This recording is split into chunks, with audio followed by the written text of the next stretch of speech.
Welcome to the Remedify Coaching Program podcast, where we take a deep dive into the information you need to become better informed faster. Today, we are plunging into a subject that I think most people interact with, but rarely stop to really analyze. Yeah. And that's the just staggering volume and diversity of Bible translations out there. Huge. Yeah. I mean, you open an app or walk into a bookstore, and you're just hit with hundreds of options. You've got the ESV, the NIV, the Message, the King James, and that's just in English. Right, just scratching the surface. Globally, you're talking about thousands of languages.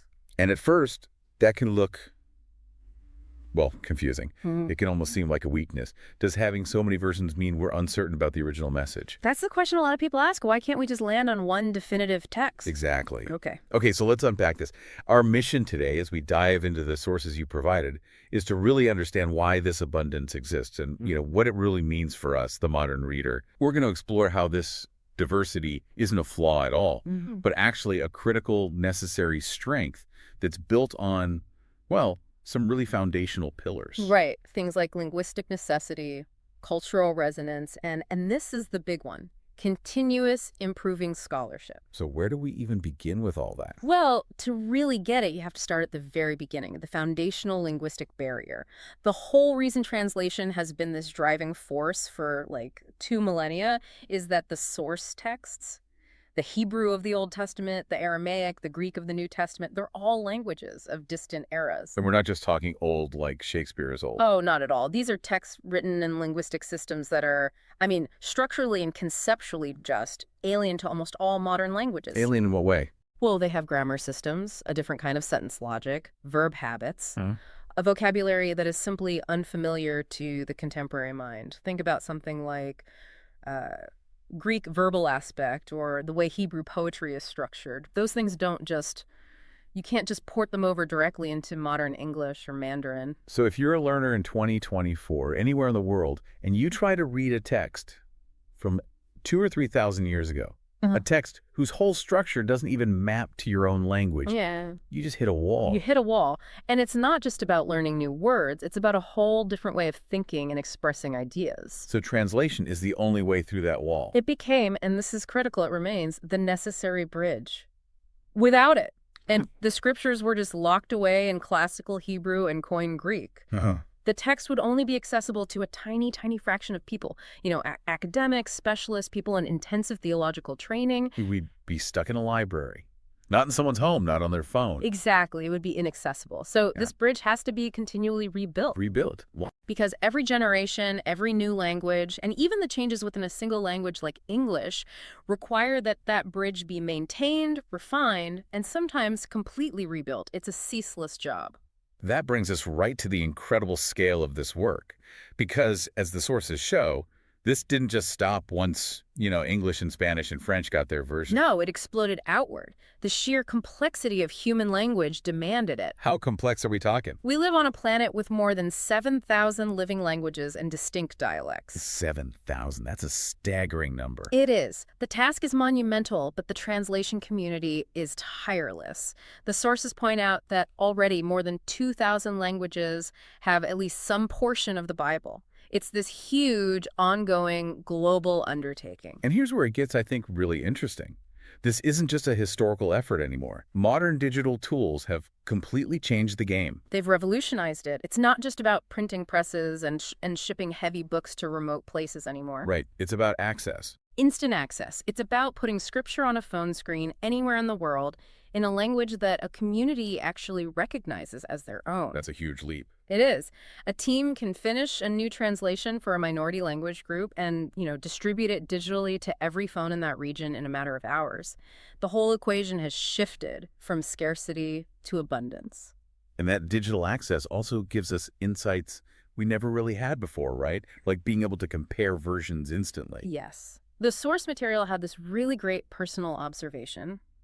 Someone using a Bible app, swiping between an English version, a Swahili version, and a Kikuyu version. Okay, so what did that rapid-fire comparison actually reveal? It showed these really striking phrasing differences. The core meaning was always steady, the theology or the event was the same.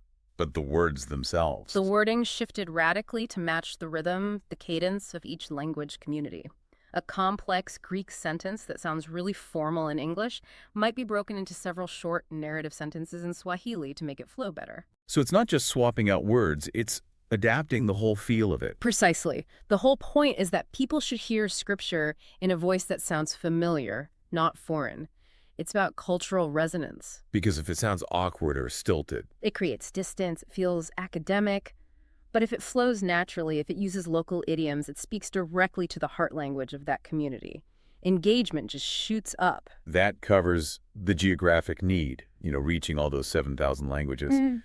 But you mentioned another layer, the necessity of time. Right. Language is a living thing. It's always evolving. The English we speak today is dramatically different from the English of just 400 years ago. And that's where something like the King James Version comes in. Exactly. We revere the KJV, and we should. It's a literary masterpiece. But a lot of its key words they've drifted away from their earlier sense. And that can create real misunderstandings for a modern reader who isn't a 17th century historian. Serious ones. Let's take an example from the source material. The word conversation. Okay, today that just means talking, a dialogue. Right. So if you read a KJV passage about your conversation, you'd think it's about how you speak.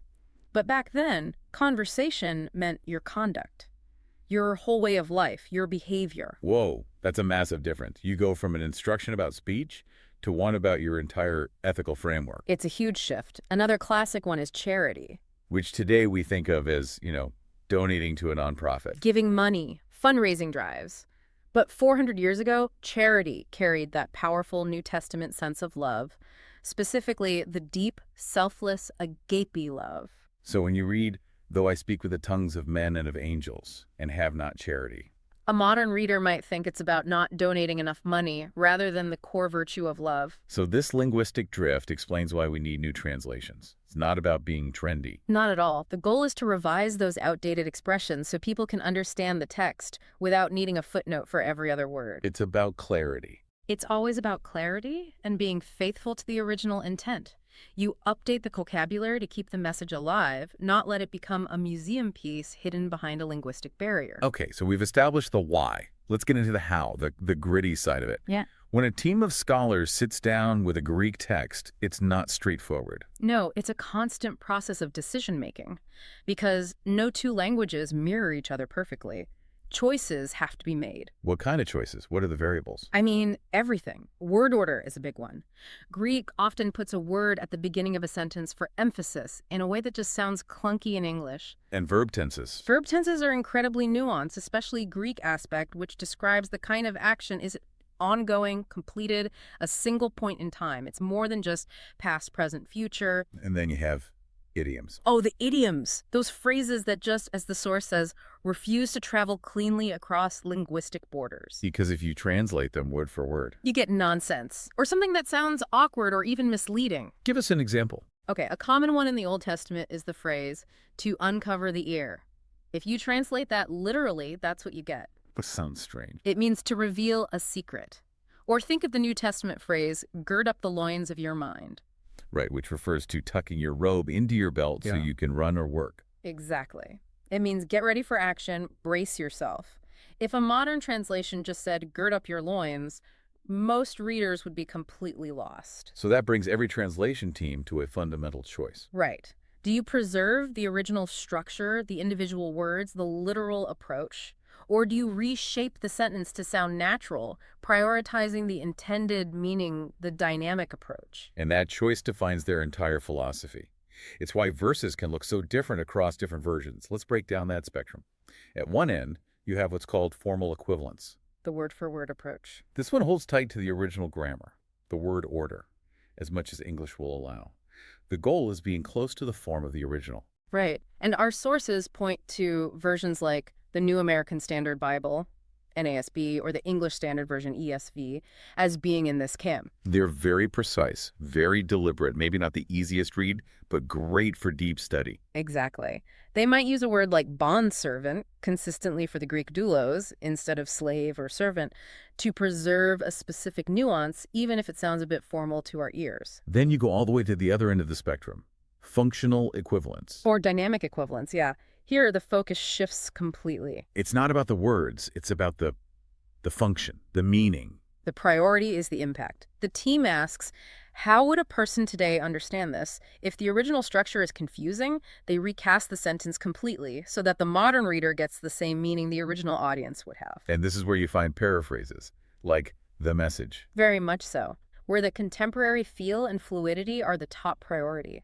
They'll even reshape phrases into modern idioms to make sure the meaning lands without any historical speed bumps. But most translations aren't at the extremes. They're somewhere in the middle. Right. The vast majority are on what the sources call the middle road. They're trying to find that perfect balance. Retaining accuracy, respecting the original words, but without forcing the reader through awkward phrasing.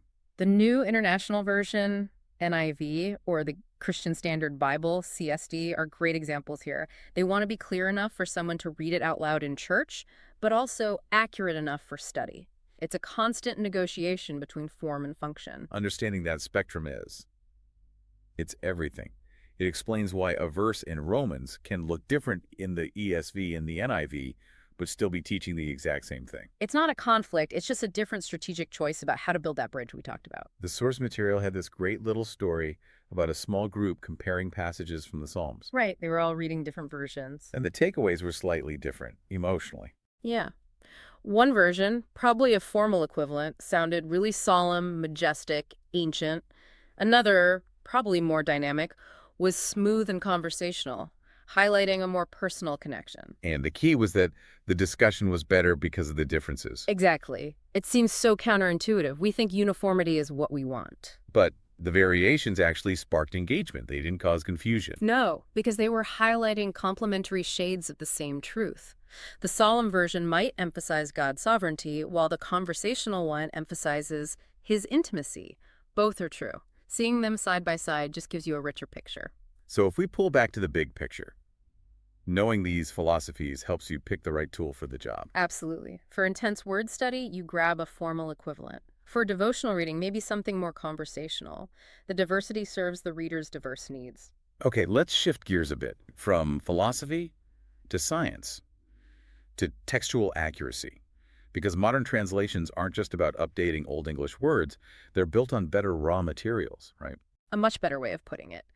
This is where the work gets really technical, and it's why newer Bibles are often considered more precise. So when the first English versions were made, like the KJV in the 1600s, what were they working with? They were working with the best Greek and Hebrew manuscripts available at that time, but at that time is the key phrase. For the New Testament, these were mostly late medieval copies, hundreds of years removed from the originals. And since then, archaeology has changed everything. Completely. We've found older, vastly more reliable texts, the great codices like Codex Vaticanus and Codex Sinaiticus. And these date back to when?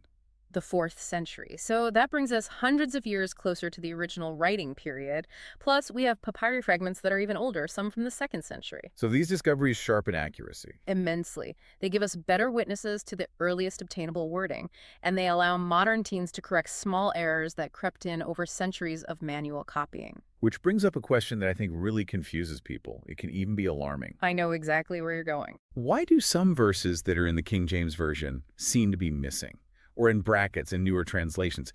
It looks like someone is cutting things out of the Bible. And that's a very real, very valid concern. It feels like something foundational is being taken away, but it goes right back to fidelity to the earliest sources. So what's the classic example of this? The clearest case is probably John 5.4. In older Bibles, this verse describes an angel stirring the water at the pool of Bethesda, and the first one in gets healed. Okay.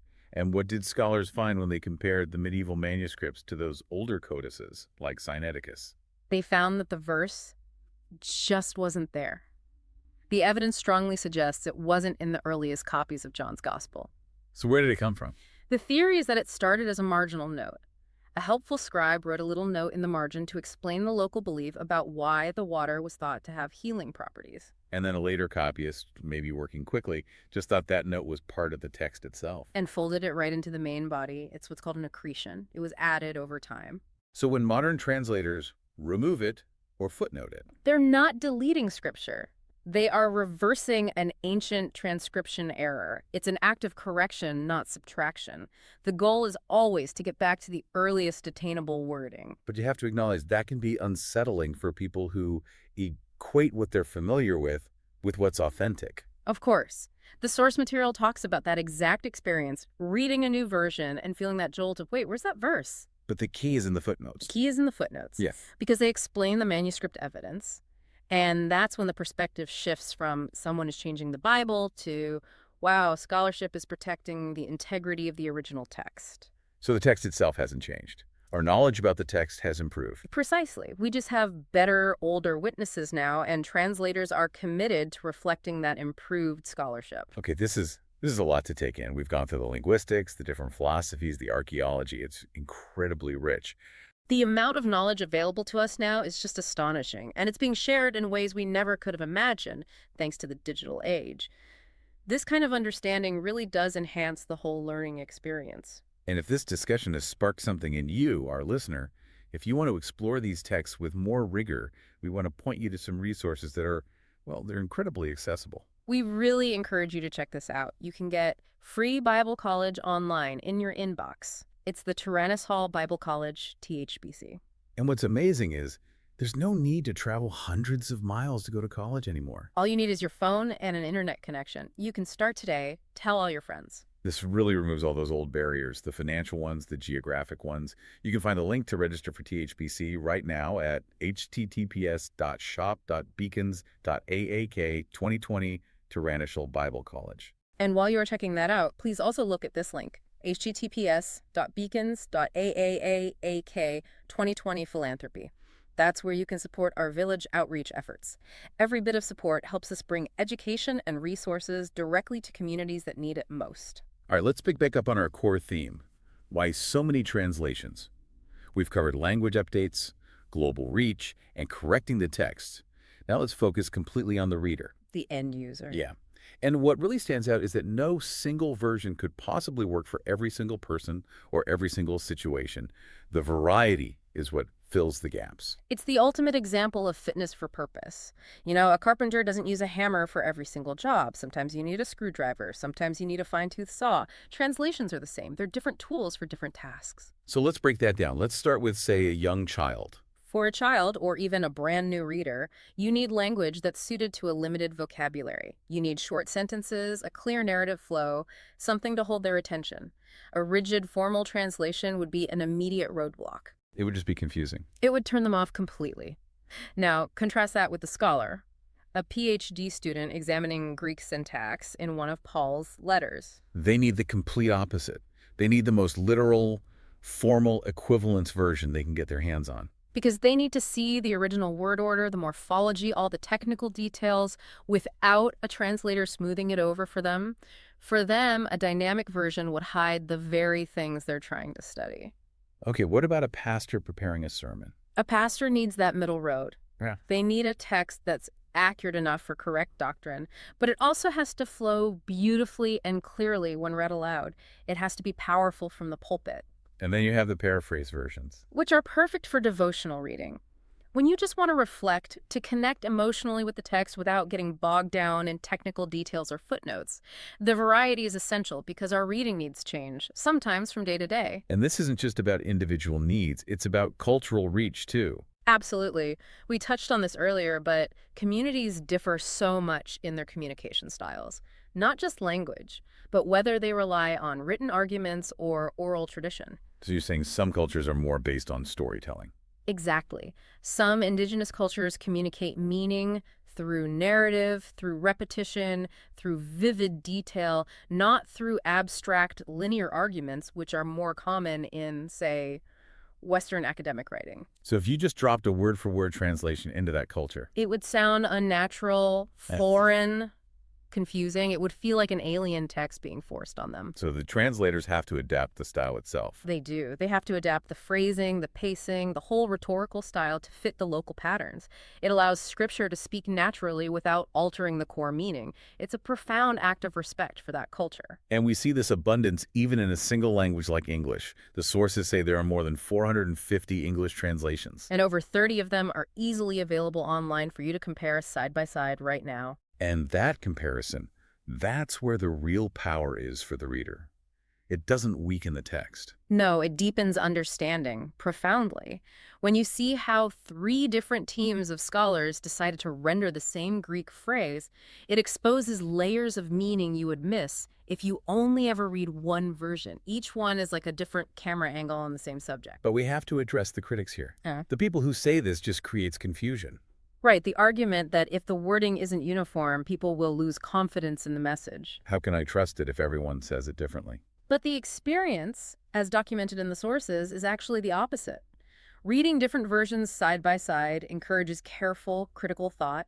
It prevents what you might call blind reliance on a single phrasing. Because you stop mistaking the English words for the original text itself? Precisely. When the wording varies, you're forced to ask the most important question: why? Why did this team choose this phrase and that team choose another? And that question is the gateway to deeper learning. It is. It leads you back to the original languages, to the translator's judgment calls.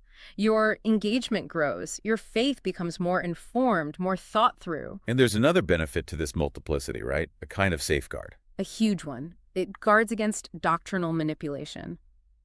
When you have so many independent teams from different denominations, different countries, different institutions, all translating the same texts, no single group can control the wording. So if one group tried to introduce a bias, it would be immediately obvious when compared with all the others. That transparency creates trust.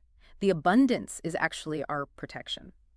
So when we wrap all this up, what does it mean for our listener? The sheer number of translations isn't chaos. Not at all. It's intentional, disciplined, often sacrificial labor. It reflects this deep commitment to communication and accessibility. We've gone from dead languages to digital tools, from formal to functional equivalents, from old manuscripts to sharper scholarship. It's all about keeping the message alive and accurate for everyone. And that variety, it's a gift. It's a sign of profound respect for the reader. It acknowledges that we all have different educational backgrounds, different cultural contexts, different needs. It recognizes that understanding grows through engagement, not through forced uniformity. The text didn't come to us in modern English. Translation honors that reality. And the work continues, fueled by this conviction that the message deserves to be read and understood in every single language that carries human thought. So as you move forward, maybe try it. Look up a favorite verse tonight in 3 different versions. See the choices they made. I promise, switching between them will sharpen your own understanding in ways you can't even predict. And as you continue on that journey, remember that the tools we discussed are right there for you. We really want to make sure you have the resources to keep this learning going. We encourage you one last time to take advantage of this incredible opportunity. Get free Bible College online in your inbox. That's the Tyrannus Hall Bible College, THBC. Remember, no need to travel. All you need is your phone and an internet connection. Start today.